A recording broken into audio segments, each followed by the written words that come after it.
Daar sê julle, ons tema vandag is terug na die hart van disipelskap en dit gaan meer as net oor die visie Sondag. Dit gaan amper na 'n teruggryp na Farao se heel eerste visie waar disipelskap eintlik in geskryf was.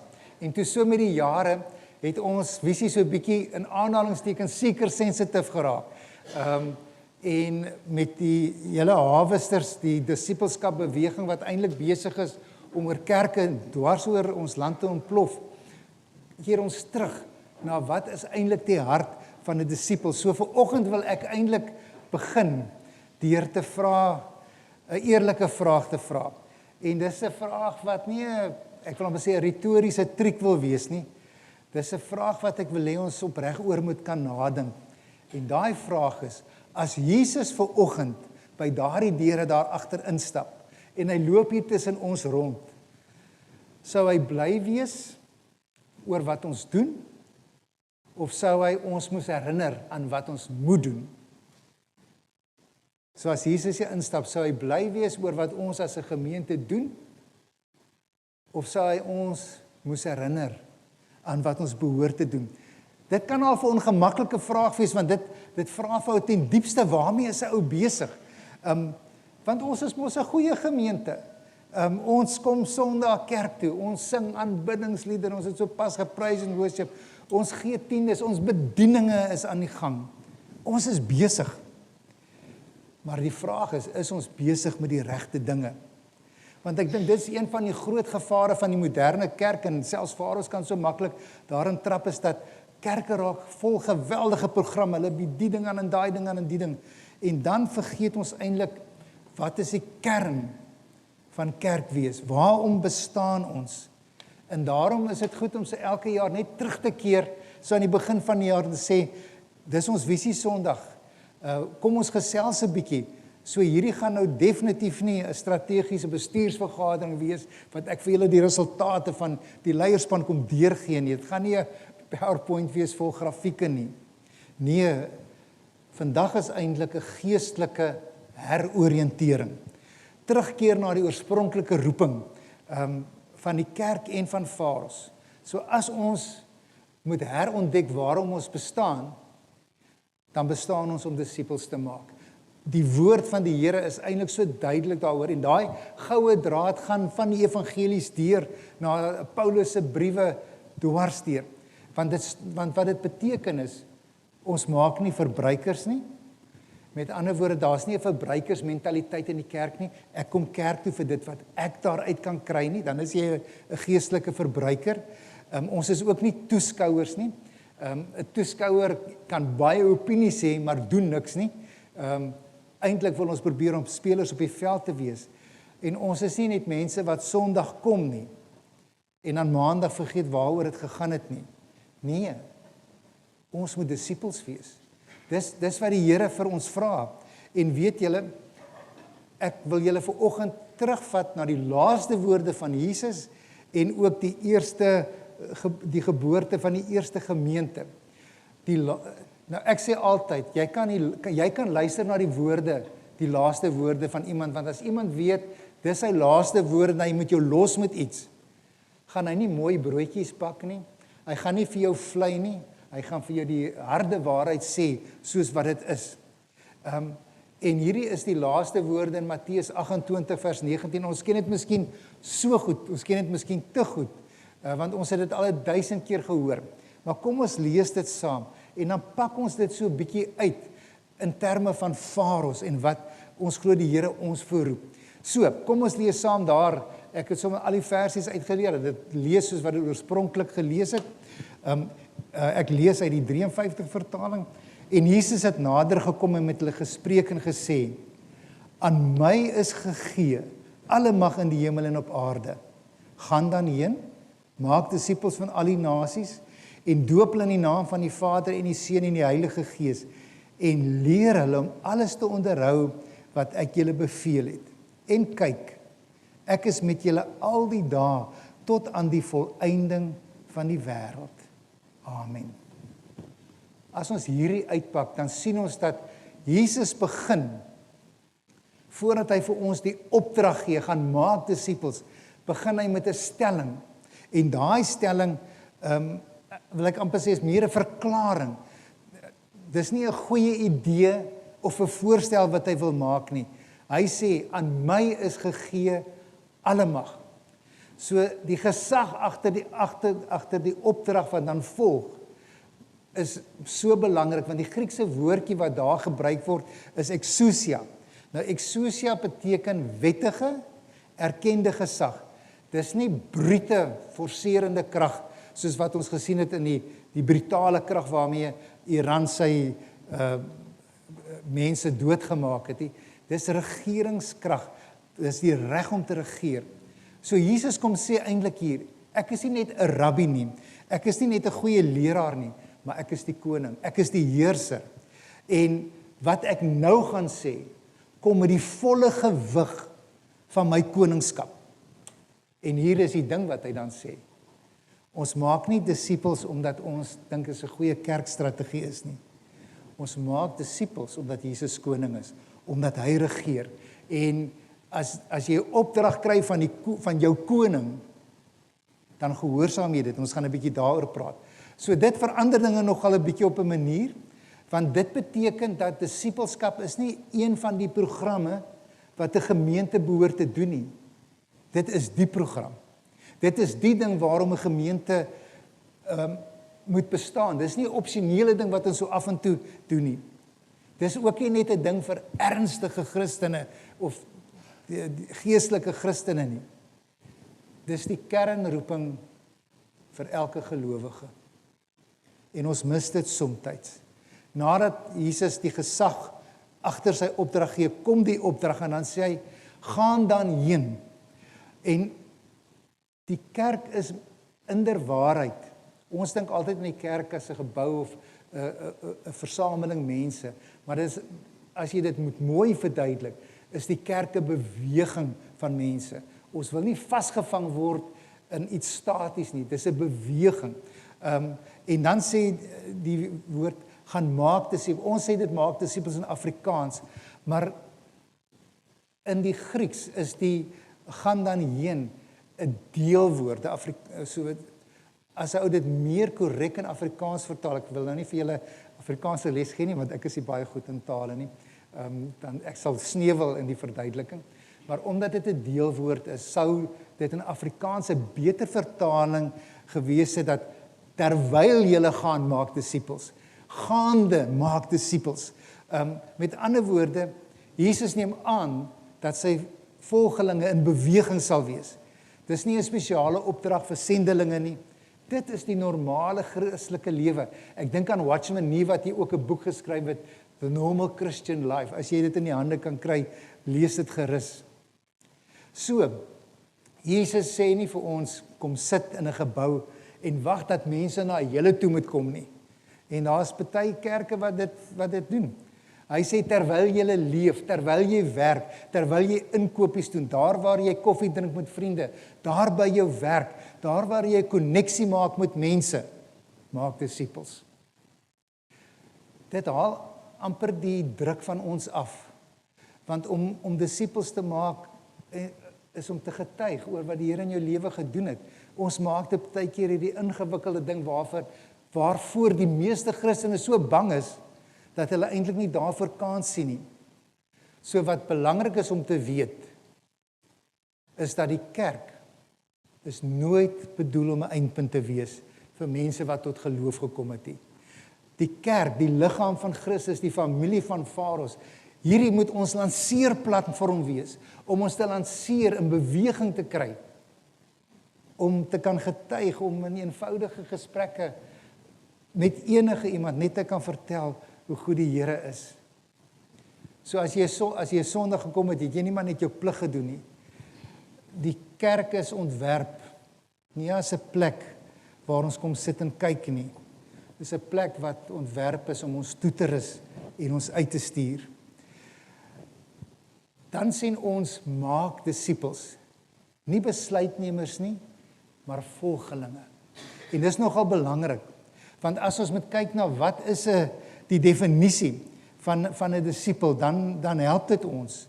'n Disipel is definitief nie net iemand wat sy hand opgesteek het in 'n evangelisasie byeenkoms en sy hart vir die Here gegee het en hom laat doop nie. Nee, die Griekse woord is mathetes en dit beteken eintlik heeltemal iets anderste. Dis iemand wat sy lewe rig rondom sy meester. Hom volg, en dis wat 'n disipel is. Selfs in vandag nog in die Hebreëse wêreld, as jy 'n rabbi volg, dan rig jy jou lewe rondom daai rabbi en sy leringe en dit sy leerstellinge en jy volg hom, jy's aktief besig om hom te gehoorsaam. So disipelskap is nooit net 'n kursus, ons bied disipelskap kursusse aan, maar dis nie net 'n kursus wat jy moet klaarmaak nie. Dit is eintlik net om jou te begelei om 'n disipel te wees. En dan kry ons die opdrag, leer hulle om alles te onderhou. En daarom julle, om dit vir mekaar te sê, beteken, ons moet gehoorsaam wees. Om alles te onderhou wat ek julle beveel het. Hy sê nie om daarna te luister nie, of om dit te weet nie. Hy sê om dit te onderhou. Die woordjie onderhou beteken 'n aksie van ons kant af. En daai aksie is gehoorsaamheid. En dit maak 'n reuse verskil, want op die ou einde sê ons dan vir mekaar, disipelskap gaan ten diepste oor gehoorsaamheid. Om die een wat ons dien en volg, om gehoorsaam te wees aan sy leerstelling, om in 'n verhouding met hom te staan. En as Jesus dan vir ons vra, maar doen ons wat hy sê, dan maak hy 'n ongelooflike stelling daar aan die einde. Ek is met julle. Ek is met julle tot aan die volëinding van die wêreld. Dit moet die bangheid wat ons soms beleef as ons hoor, maar ons moet disippels wees. Dit moet daai bangheid uit ons lewe uithaal, want jy's dit nooit alleen nie. Selfs as 'n ander mens hier rondom jou nie, is die Here Jesus deur sy Gees daar by jou om jou te begelei. Ek is met julle al die dae tot die volëinding van die wêreld. So vaar ons, as daar een ding is wat ek wil hê julle moet vanoggend duidelik hoor, is dit, jy hoef nie bang te wees vir die volgende geestelike stap in jou lewe nie. Jy hoef nie bang te wees nie, want jy gaan daai stap nie alleen doen nie. Disipelskap is nie alleen worsteling nie. Dit is 'n reis met Jesus self as die gids van jou lewe. Dis Matteus 28, dis die laaste woorde van Jesus. En as ons die laaste woorde van Jesus dan koppel aan die begin van die eerste gemeente, en ons lees daar in Handelinge 2 vers 42 tot 47 ook woorde wat ons eintlik baie goed ken. En hulle, almal wat gelowig geword het, met ander woorde, het volhard in die leer van die apostels en in die gemeenskap en in die breking van die brood en in gebede. En vrees het oor elkeen gekom. Ons gaan praat oor daai vrees, en baie wonders en tekens het deur die apostels plaasgevind. En almal wat gelowig geword het, was by mekaar en het alles met mekaar en het alles gemeenskaplik gehad. En hulle het hulle besittings en goed verkoop en die opbrengs daarvan uitgedeel aan almal volgens elkeen se behoefte. En dag vir dag het hulle eendragtig in die tempel volhard en van huis tot huis brood gebreek. Hulle het voedsel met blydskap en eenvoudigheid van hart gebruik, terwyl hulle God geprys en in guns by die hele volk gestaan het. En die Here het daagliks by die gemeente gevoeg die wat gered is. Ek wil vanoggend vir julle sê, hierdie is nie net 'n historiese beskrywing van die eerste gemeente nie. Hierdie is die bloudruk, die DNA profiel van 'n gesonde, disipelmakende gemeente. So kom ons kyk 'n bietjie wat ons hierin sien, wat vir ons belangrik is. Ons sien hulle het volhard. Disipelskap is volhoubare toewyding, volhardende toewyding. Die woordjie Griekse woordjie daar is proskaterio, en weet julle wat dit beteken? Dis die woord wat beteken om aan te hou, om vas te byt, om weier om op te gee. So as hulle volhard het, is dit die goeders wat gebeur het in hulle lewe. So disipelskap is nie net 'n geestelike sprint nie. Dit is 'n marathon. En ek dink een van die groot uitdagings van ons kultuur is, ons lewe in kitskulture, kitskoffie, kitskos, en ons leef in 'n wêreld vir onmiddellike bevrediging. As ek dit wil hê, dan koop ek dit nou, en van dat Timo en Shein en AliExpress is dit soveel makliker, want dit is soveel goedkoper om dit daar te koop. So ons wil altyd onmiddellik bevredig wees. Maar weet julle, aan die een kant wil ek julle gerus stel, maar ook vir julle sê, ons moet verstaan dat geestelike groei werk nie so nie. Jy kan nie 'n disipline in 'n naweek bou nie. Dit is 'n proses, eintlik 'n lewenslange proses, waar jy moet bly groei. En ek dink hier is 'n Farao se uitdaging. Dis miskien een van die vrae waarmee ek julle wil los. Sal ons tevrede wees met oppervlakkige betrokkenheid? Of sal ons mekaar uitdaag tot volgehoue toewyding? Wanneer ek daai vraag vra, wil ek ook vir julle sê, daar is 4 pilare, kan ons maar sê, 4 beginsels rondom geestelike vorming. En as ons kyk na hierdie gedeelte hierso oor die eerste gemeente, sien ons daai 4 pilare of beginsels so duidelik. Ons sien 4 dinge raak. Ons sien die leer van die apostels, het gehou by die leer van die apostels, die geestelike leiers van daardie tyd. Die woord van God is dit wat ons denke vorm. Dis wat Romeine 12 vers 2 ook vir ons baie duidelik sê. Hulle het nie kerk toe gekom om vermaak te word nie, hulle het gekom om gevorm te word. En dis die vraag, kom jy na die gemeente om gevorm te word? Want dis wat moet gebeur. Ons moet bereid wees om te groei, ons moet bereid wees om soms geestelik te stoei. En julle, soms stoei 'n mens geestelik. Soms sukkel ons geestelik. Maar dan moet ons vasbyt. En dis waarvoor 'n gemeente daar is, om ons dan ook te help. Iemand het een keer so mooi gesê, die woord van God is nie 'n snack nie. Wat is 'n snack in Afrikaans? 'n Peselappie. Dis die lang woord. Die woord van God is nie 'n snack nie, dis nie 'n peselappie nie. Dis 'n feesmaal. En ons moet ons kan verdiep in die woord. Jy moet bereid wees om te sit en te kou. Die tweede ding, pilaar van geloofsvorming, is gemeenskap, koinonia. Op 'n stadium in die kerk was koinonia so 'n groot woord. Maar dit beteken gedeelde lewe, nie net gedeelde kerkbanke of sitplekke soos wat ons hier is nie. Dis gedeelde lewe, 'n diep, intieme gemeenskap, waar lewens nou met mekaar verweef word. Dis nie net 'n hallo en 'n totsiens op 'n Sondag nie. Dit is mense wat mekaar se laste dra, wat mekaar se vreugdes vier, wat in mekaar se lewens inkom en daar is vir mekaar. En dis wonderlik om te sê dat in Faros vind dit al redelik plaas. Ek dink bykans 70% van julle almal is al in klein groepe, wat belangrik is vir hierdie pilaar van geestelike vorming. Want disippelskap is nie net morele selfverbetering nie. Dis nie net om 'n beter mens te word nie. Dis om al hoe meer soos Jesus te word. En dan sien ons die breking van die woord. Christus wat sentraal staan in aanbidding en lewe.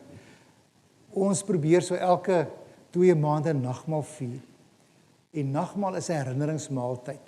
Is om daarmee te sê, Jesus is die een wat sentraal staan in ons lewe. Ons kan dit vier sonder dat dit waar is in jou lewe, maar dan het nagmaal eintlik nie betekenis in jou lewe nie. Dan verstaan jy nie eintlik daaroor nie. Maar wanneer Christus sentraal staan in jou lewe, dan maak nagmaal sin. Dan verstaan jy hoekom jy herinner moet word oor wat Jesus vir jou gedoen het. En dan kom jy daarby uit om al hoe meer soos Jesus te wil leef. Die laaste pilaar is net so, of beginsel is net so belangrik. Gebede. Dit gaan oor afhanklikheid van God. En daai afhanklikheid kan alleen gebeur wanneer jy in 'n verhouding begin staan. Want anders dan gaan jy jouself probeer handhaaf. Gebede kan so maklik 'n ritueel wees. Maar vir ware gelowiges is dit 'n lewenslyn. En die vraag is gebed my en jou lewenslyn in hierdie lewe? Want hulle het verstaan, sonder God kan hulle niks doen nie. Johannes 15 se hele idee oor die wingerdstok.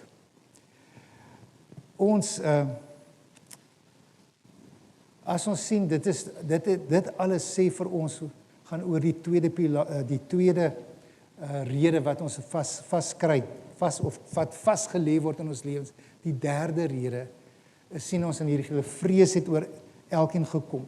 En ek het op die skerm geskrywe, 'n bewustheid van God se teenwoordigheid en in aanhalings ontzag. Want ons lees meestal in die Afrikaanse taal, lees ons vrees as bang wees. Maar in die Bybelse verstaan van vrees, hoe vrees uit die oorspronklike tale vertaal word, sou dit beter wees om te sê, om ontzag te hê, respek te hê. So as vrees oor elkeen gekom het, het hulle met 'n heilige ontzag God beleef, dat God is hier aan die werk, God is hier teenwoordig. En weet julle, daar waar disippelskap uitgeleef word, waar ons die vrug sien van disippelskap in gemeente se lewe, daar sien ons God aan die werk. Daar sien ons hoe hy werk. Die laaste een is ons sien van tempel tot tafel. Hulle het in die sinagoge, hulle het in die kom ons sê in die groot gemeente bymekaar gekom, maar hulle het ook van huis tot huis bymekaar gekom. Eintlik een van die basismotiverings van hoekom klein groepe so belangrik is. Hierdie byeenkoms is belangrik, maar om ook in klein groepe saam te kom, want in daai kleiner groepe is dit waar geestelike vorming regtig plaasvind. Hier kan ons die inligting gee.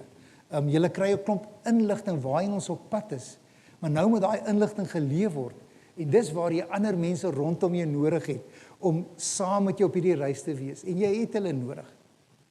Iemand het dit so mooi gesê disippelskap gebeur in sirkels, nie in rye nie. En dis wat hulle probeer sê. Disippelskap kan nie plaasvind in hierdie rye nie. Disippelskap moet in die kleiner groepe plaasvind, in die sirkel plaasvind, waar ons saam met mekaar lewe. En dis so 'n belangrike ding om te snap. Jy kan nie 'n disipel maak hier vanaf die kansel af nie. Jy moet naby wees, jy moet saam eet, jy moet saam bid, jy moet jou lewe kan deel. En dis waarom ons so gefokus is op klein groepe, mentorskap, disipelskap met mense. En weet julle, dit is eintlik so eenvoudig. Ek wil vir julle sê, op hierdie stadium het ek, wat my persoonlik aanbetref, drie disipels wat ek mentor of geestelik begelei. En dis eintlik al wat jy moet doen. Is daar iemand wat jy kan vertel oor die Here Jesus, 'n pad saam met iemand stap, hulle begelei, dan is jy alreeds besig met die proses van disipelskap in daardie persoon se lewe, want jy het 'n disipeltjie, jy het iemand wat na jou luister, vir wie jy, wat vir jou respek het en respek het vir jou opinie, jou geestelike opinie. Ons sien dan dat staan daar aan die einde, en die Here het daagliks bygevoeg. Dis 'n belangrike ding om te sê, God bring die groei. So, ons opdrag is om disippels te maak. God se deel of kant van hierdie opdrag is, hy sal die groei bring. Ons moet nie bekommerd wees oor die groei, selfs die groei in getalle van 'n gemeente nie. Ons moet ons hou by die kernopdrag van God se woord, maak disippels. En soos wat ons dit al hoe meer doen, God sal die groei laat gebeur. En daai groei is nie net numeries van aard nie. Dit gaan ook oor geestelike diepte. Oor is jy besig om al hoe dieper in 'n verhouding met die Here Jesus te wees. So, dit bring ons nou, as ons dit vir mekaar sê, wat is Farao se fokus vir 2026? Waaroor het die leierskap so 2 naweke gelede by Humble Wise oor vergader? Hulle self geheroriënteer om eengesind te wees, om hierdie gemeente as goeie rentmeesters vorentoe te vat. Ons het al laas jaar begin hiermee om te sê, ons bou nie honderde programme nie. Ons gaan mense bou. En soveel te meer vir 2026. Ons wil in mense inbou. En as ons dit prakties maak, en vir mekaar sê, nou maar goed, wat gaan disipelskap dan vir Farao beteken vir julle? Die eerste een is, jy gaan nie alleen stap nie. Jy hoef nie bang te wees dat hierdie proses van disipelskap is nou 'n nuwe ding van die gemeente nie. Dit is nie 'n nuwe ding nie. Dit is eintlik waarmee ons begin het 10 jaar terug. Jy moet ook weet, jy is ook nie die enigste een wat sukkel daarmee nie. Ons almal sukkel partykeer. Ons almal het soms vrae. Ons almal het soms in ons lewe twyfel, geloofstwyfel. Ons het almal gebiede en areas in ons lewe waar ons miskien nie groei nie. Maar disipelskap sê, kom ons stap hierdie pad saam. Jy hoef nie alleen deur hierdie goed te worstel nie. Die tweede ding wat ons glashelder vir julle wil sê is, jy sal toegerus word vir elke volgende tree in jou geloofswandel. Vir elke tree wat jy moet stap. Ons gaan nie verwag dat jy alles ewe skielik moet weet nie. Ons sal jou leer, ons sal jou begelei, of jy nou al 'n nuwe gelowige is, en of jy al jare 'n gelowige is. Ons gaan jou help om die volgende stap te neem. Die derde ding is, jy hoef nie bang te wees vir geestelike groei nie. Party mense is bang vir geestelike groei, want hulle dink, soos wat hulle geestelik groei, gaan God ewe skielik dinge van hulle verwag, waarvoor hulle nie regtig gereed is nie, en wat miskien te moeilik vir hulle gaan wees, en wat nou as ek faal, as ek nie 'n sukses daarvan maak nie. Maar onthou Jesus se belofte in Matteus 28, ek is met julle, al die dae tot aan die volëinding van die wêreld. Groei is nie daar om jou bang te maak of om jou te vernietig nie. Groei is daar om jou geestelik te bevry, om jou na 'n volgende geestelike trappie te laat gaan. So, Varos, ons nooi jou nie uit na 'n klip nie. Ons nooi jou uit na 'n reis. Want julle moet weet dat baie mense beskou die kerk eintlik as 'n klip. En sy tiende en sy dankoffer is sy klipgelde. En as hy sy tiende of sy dankoffer gegee het, dan moet hy gediens word, want hy het mos sy klipgelde betaal, want dis hoe 'n klip mos werk. Ons is nie 'n klip nie. So as jy dink, jy gaan net geestelik gediens word, dan maak jy 'n fout. Want ek is nie 'n geestelike mekanietjie, maar ek is 'n geestelike toerister. En die leierspan is geestelike toerister. So, jy raak nie deel van 'n klip nie. Jy word eintlik uitgenooi na 'n reis waar jy self aktief en betrokke gaan wees. So dis 'n geloofsgemeenskap waar ons mekaar gaan help om al hoe meer soos Jesus te lewe. Dis nie 'n plek waar jy kan kom sit en kyk nie. Jy kan nie 'n toeskouer wees nie. Jy kan nie op die paviljoen bly sit nie. Moet op die speelveld kom. En hierdie jaar wil ons regtig waar doelbewus daarop fokus. So wat beteken dit as ek jou nou vandag hier uitstuur en sê, dis wat jy moet gaan doen? As jy na hierdie boodskap geluister het en gevra het, wat moet my reaksie of my respons wees? Wil ek vir jou sê wat jou respons moet wees. Jou respons daar's 5 praktiese stappe, dink ek, hoe jou respons moet wees. En wat vir jou sê, of jy gereed is om regtig 'n volgeling van Jesus te wees, of nie. Die eerste een is, jy moet jouself kan verbind tot 'n lewe van leer en groei. Jy moet jouself kan verbind. Maak 'n besluit, hierdie jaar gaan ek geestelik groei. Ek gaan nie net geestelik oorleef nie, ek gaan floreer. Die tweede ding is, wat jy moet doen, is jy moet skuif van bywoning na betrokkenheid. Daar's nie 'n ander manier om dit te sê nie. Betrokkenheid in 'n klein groep, betrokkenheid in 'n bediening. Terwyl jy net 'n bywoner is, geestelik net op 'n Sondag kerk toe kom, mis jy waaroor Varos gaan. Dan is Varos miskien nie die plek vir jou nie, maar as jy wil deel wees, en ons het soveel bedieninge waarin jy verskil kan maak, en ons hart is om elkeen van julle op die ou en in 'n klein groep te kry. Stap nommer 3. Kies 'n disipelskappad waar jy begelei en toegerus word. Ons het 'n sentrale disipelskap program wat ons uitrol. Ons probeer dit uitrol in die klein groepe, en as mense in die gemeente gaan ons toerus wat uit kan reik na ander mense. Jy kan 'n disipel van die Here Jesus word as dit jou hart is, om nie 'n bekeerling te wees nie, maar 'n volgeling. En ons wil jou daarin help. So dit is stap nommer 3. Stap nommer 4 is, maak ruimte, gee plek in jou lewe vir geestelike gemeenskap. Sorg dat jy tussen ander geestelike mense beweeg, dat jy met hulle tyd spandeer. Jou lewe is besig, ek weet. Maar as jy regtig wil groei, gaan jy groeie prioriteit in jou lewe moet maak. Jy gaan tyd moet maak vir mense, jy gaan tyd moet maak vir God. En ons kan dit nie anders te sê nie, dis hoe dit is. Jy moet ruimte maak vir geestelike gemeenskap, community, koinonia. Jy het dit nodig. Al is dit om 1 of 2 keer in 'n week met 'n geloofsvriend of vriendin te gaan kuier en net sommer te gesels oor die dinge van die Here. Moenie dat jou geestelike vorming agterbly nie. En dan die derde altyd, laaste altyd die belangrikste miskien, is bid doelbewus. Laat jou gebede baie spesifiek wees. Ons het dit partymal reg gekry om in hierdie wêreld sulke algemene gebede te bid. En dan bid ons baie algemeen, so algemeen ek het julle mos al vertel, dat tot vandag toe, as 'n kleintjies hoor bid, dan bid hulle vir die manne op die grense. Nou, hoeveel jaar is daar nie meer manne op die grense nie, maar dis die formulier, die gebedjies wat hulle geleer is. Maar as jy nou sou wou bid vir die manne op die grense, bid vir Jannie wat tans daar is, of vir Pietie, rig jou gebede baie spesifiek. Kom ons bid vir reën in die Karoo. Ek wil vir julle sê, kom ons bid vir die Noorsveld. Dit gaan haglik daar.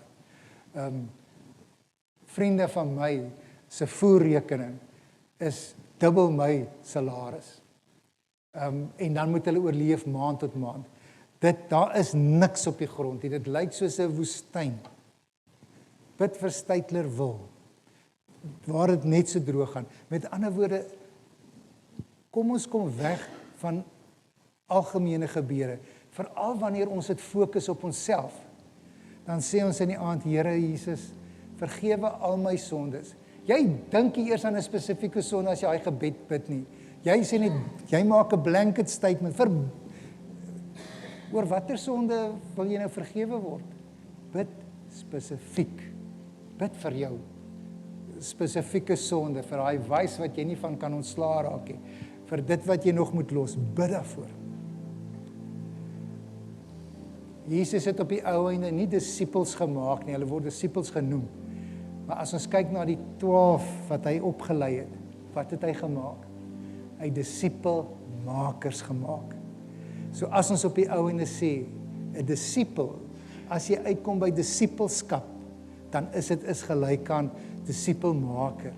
'n Disipel is op die ou einde iemand wat homself geestelik kan vermenigvuldig in iemand anders se lewe. So julle, kom ons sluit af met waarmee ons ver oggend begin het. As Jesus hier instap, wil ek hê hy moet glimlag. Nie omdat ons perfek is nie, nie omdat ons alles al reg gekry het nie, maar omdat hy sien, hierdie gemeente wil graag vrug dra. Hierdie gemeente wil hom graag reg dien. Hierdie gemeente begin in die regte rigting beweeg. En daarom moet ons vir mekaar sê, Vader, moenie bestaan om vol te wees nie, maar om vrug te dra, om tot aksie oor te gaan. En daai vrug wat ons wil dra, is disipelskap. Mense wat Jesus ken, mense wat Jesus liefhet, mense wat Jesus volg en wat ander mense help om hom te volg. Dis ons roeping. Dis ons visie vir 2026. Dis waarom ons bestaan. En in 2026 gaan ons doelbewus terugkeer na die hart van disipelskap. So dis die reis waarna ek jou uitnooi as 'n gemeente. En my vraag op die ou einde vandag as jy uitstap, wat jy moet antwoord is, stap ek saam. Stap ek saam. Ek bid dat jy saam sal stap, want dan gaan ons ongelooflike dinge sien gebeur in hierdie gemeente. Amen. Kom ons bid saam. Here Jesus, dankie vir u woord. Here, mag u woord en mag al hierdie goed wat ons vandag gesels het, ons nie oorweldig nie. Maar mag ons op die ou einde weet dat regte disipelskap is gehoorsaamheid aan wat u van ons vra.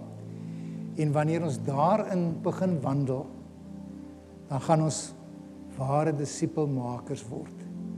Dankie dat ons nie die proses hoef te vrees nie. Dankie dat U ons sal toerus deur U Gees, maar ook deur die gemeente. En Here, mag hierdie gemeente in sy leierskap doen wat hulle gesê het, hulle gaan doen. Dankie vir U liefde vir ons. Mag ons ander mense lei, dat hulle daai selfde liefde sal ervaar. In Jesus se naam. Amen. Julle kom ons staan vir die ontvang van die seën. Ek glo daar gaan nog koffie wees.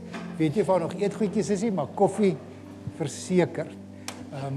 Mag die Here vir ons saam op hierdie reis laat loop. Die Here sal vir julle seën en vir julle beskerm. Die Here sal tot julle redding verskyn en vir julle genadig wees. Die Here sal julle gebede verhoor en vir elkeen van julle sy vrede gee en mag ons gehoorsaam wees aan sy roeping vir Vader. Amen. As julle seën vir die Sondag.